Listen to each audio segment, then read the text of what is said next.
Imagine standing at the edge of a long road that represents your financial future. On one side, you have a smooth, predictable path, steady, calm, and reliable.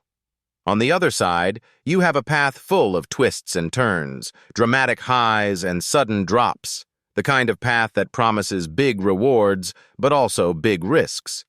Now imagine someone telling you that the amount of wealth you build over your lifetime may depend on which path you choose. Dollar cost averaging versus buying the dip. Two strategies, two philosophies, two completely different ways of dealing with the unpredictable world of investing.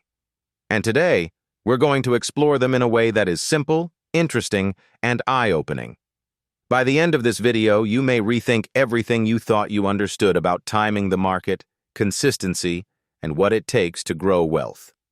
So stay with me, because this is about to change the way you invest, possibly forever. Before we dig in, let me start with a question you can answer in the comments. If the stock market suddenly dropped 30% tomorrow, would you feel excited because you can buy things cheap? Or would you feel terrified and avoid investing altogether? Your answer says a lot about which strategy fits you best. Drop your answer below. I'm curious to see how people think under pressure. Let's start with a simple scenario. Two investors, same age, same income, same financial goals. One uses dollar cost averaging, invests the same amount every week or every month, no matter what. The other waits for dips, real dips, meaningful drops, good bargains. He refuses to buy anything unless he feels he's getting a great price. On paper, both ideas sound smart. After all, consistency is smart. Buying low is smart. So why is it so hard to know which one is better? To understand that, we have to go deeper. Dollar cost averaging, or DCA, has one big advantage. You don't need to think. You don't need to predict. You don't need to guess whether the market will rise, fall, or crash. You simply invest regularly. That's it. And the beauty of this strategy is that you automatically buy more shares when prices are low and fewer when prices are high. Over time, this can help smooth out the wild ups and downs of the market. Think of DCA like planting seeds every week. Some land during rainy days, some during dry days, some during perfect weather. Eventually, they grow into a forest. You didn't need to predict weather patterns, you just needed to keep planting. But here's what people forget. DCA is not exciting. It is not dramatic. It does not feel clever or strategic. It feels slow. And in a world obsessed with quick wins, quick profits, and dramatic gains, the slow path can feel boring. And because it's boring, many people underestimate how powerful it really is. Now let's switch to buying the dip, a strategy that feels almost heroic. You sit patiently, waiting like a hunter. You save your cash, watch the prices rise, fall again. And when a big dip hits, you pounce. You buy low. And maybe later, you sell high. It sounds intelligent. It sounds strategic. It sounds like something a very experienced investor would do. But here's the uncomfortable truth. Buying the dip only works if you can actually identify the dip, and you'd be surprised how few people truly can. Let me ask you this. Do you believe you can tell the difference between a temporary dip and the beginning of a long, painful crash? Or do you think you would accidentally buy too early? Or worse, wait too long and miss the dip entirely? Share your thoughts in the comments. Be honest. Most people struggle with timing even in everyday decisions, let alone financial ones. Here's another problem with buying the dip. Sometimes the dip never comes. Imagine wanting to buy a stock at a discount and waiting months, or even years, because prices kept rising gently without a dramatic drop. Meanwhile, your money sits on the sidelines doing nothing.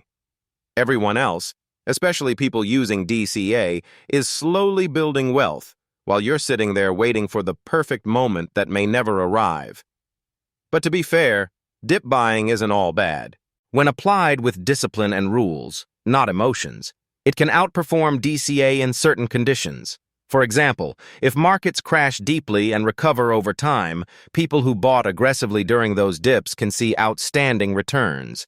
But again, this relies on rule-based discipline, not guesswork. So let's return to Maya and Leo, our two imaginary investors.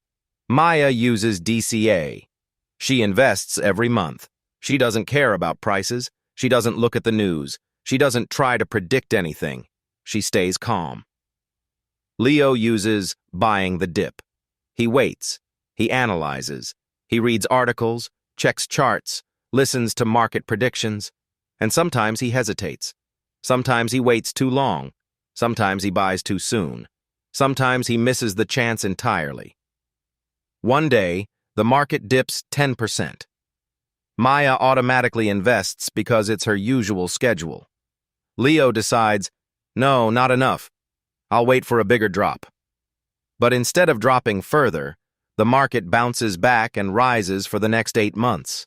Leo missed out. Maya didn't. But then, the market crashes again, this time 25%. Maya invests again, automatically. Leo sees the drop, finally buys, and feels proud. For once, he caught the dip perfectly. Over many years, both strategies win sometimes and lose sometimes. But the question remains, who ends up doing better? Historically, DCA tends to win more often for long-term investors, especially those who don't like stress or don't have time to watch the market. Buying the dip can outperform, but only when timed correctly, and only when the investor sticks to rules without letting fear or greed take over. So if you had to choose between being consistently good or occasionally great but sometimes terrible, which approach feels safer for your financial future? Think about it and share your opinion in the comments. Your answer might inspire someone else watching this video. Now here's something many people never consider.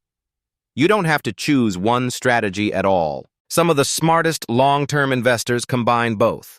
They put most of their money into regular DCA, and they keep a small emergency stash of extra cash specifically for dips.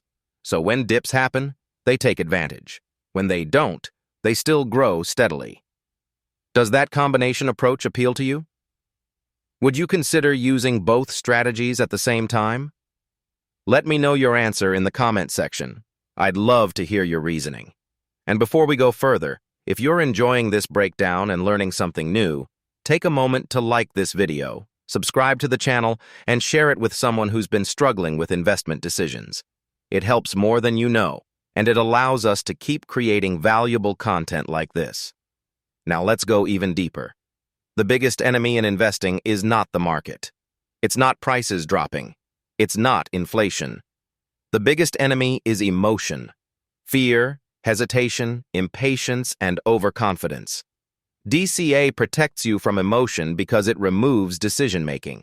Buy the dip exposes you to emotion because you must constantly judge the right moment. Imagine watching your savings drop 20% in a week.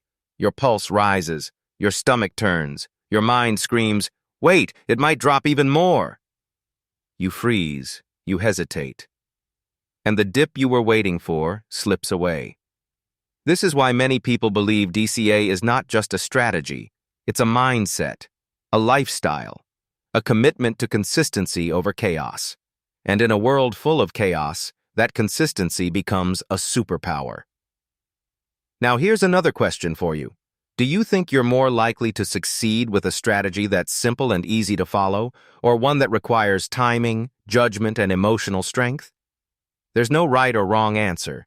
Just be honest with yourself and share it in the comments. As we approach the end of this video, here's the final truth. There is no single best strategy for everyone. There is only the best strategy for you, for your personality, for your goals, for your tolerance to risk, and for your ability to stay calm when markets get turbulent. Dollar cost averaging is stable, reliable, and perfect for people who want long-term results without stress. Buying the dip is strategic, flexible, and potentially powerful, but only for people who can follow rules, ignore fear, and make decisions quickly and confidently. So, which one will help you build your wealth more effectively? Are you the calm and steady type? Or the strategic opportunity seeker? Or maybe a mix of both?